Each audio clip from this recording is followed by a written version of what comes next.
I'd like to share with you that from the perspective of an executive recruiter, that this is a time, because of the incredibly unusual economy that we're in, that it's okay to say that you were downsized. I want you to leave here tonight with a lot of self-esteem. It is not your fault that you were downsized. A whole bunch of people have been.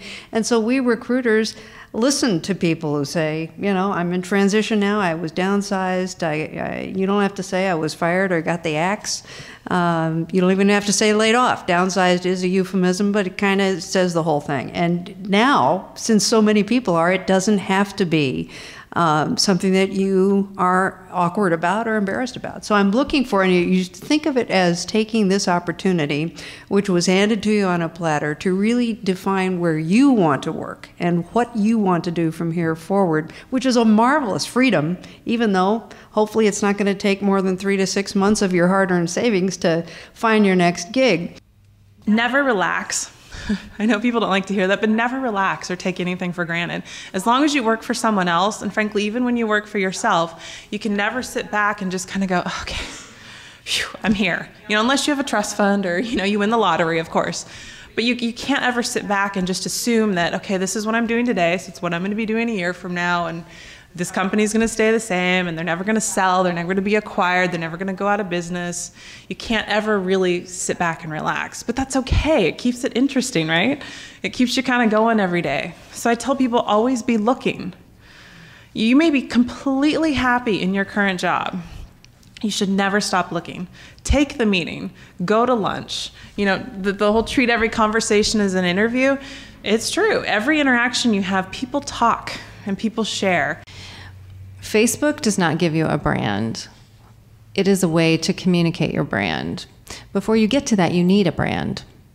So my tip for you tonight is to apply what you do for your clients to your own careers. And that is stop and think about what your brand is.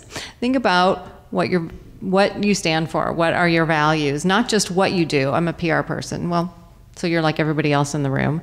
But what about the way you do your work? What industries do you work in? What specialties do you have? Who do you know? Who are you connected to? You know, you just heard Peter go through an explanation of all of these things that made up his brand. It's not just he does communications. So it's all of those things combined to make a brand. A brand is a promise a company makes to their customers. So what is your promise that you're going to deliver on? And then just like Nike or Coca-Cola, you can take a page from their playbook and deliver that brand at every experience.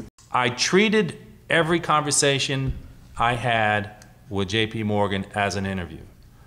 Every single conversation I had, whether it was who can I talk to, hi, my name is X, I treated it as an interview. And little did I know that I got a call from my current boss, who's in New York, saying, who I've talked to maybe 2 times, and said, I would like to offer you a position to come onto my team with JP Morgan Chase. I did not meet her for 5 months. I did not have a face-to-face conversation until I went to New York and had a chance to meet her. When I met her, because I didn't want to ask this question over the phone, I said, let me ask you, how did you choose me? What was some of the decision-making that brought you to me wanting to be on your team? She goes, oh, I had other people interview you for me. So when you were having these conversations, I was asking them for feedback. And I met many people throughout the company. It's great. So treat every conversation as an interview, because people will remember the time they get to interact with you. We're lucky to be PR people because we know how to write and we know how to make media calls. No matter what, you can fall back on that until you're 90 years old, and believe me, I intend to. But you can always make a living.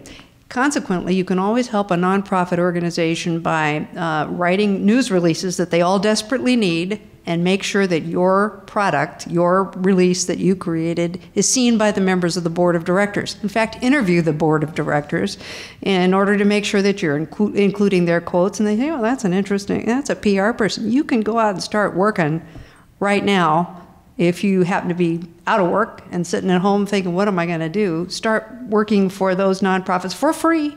I'm not even saying sell your time, because you will get such good exposure out of that, and then decide what you want to continue as your platform.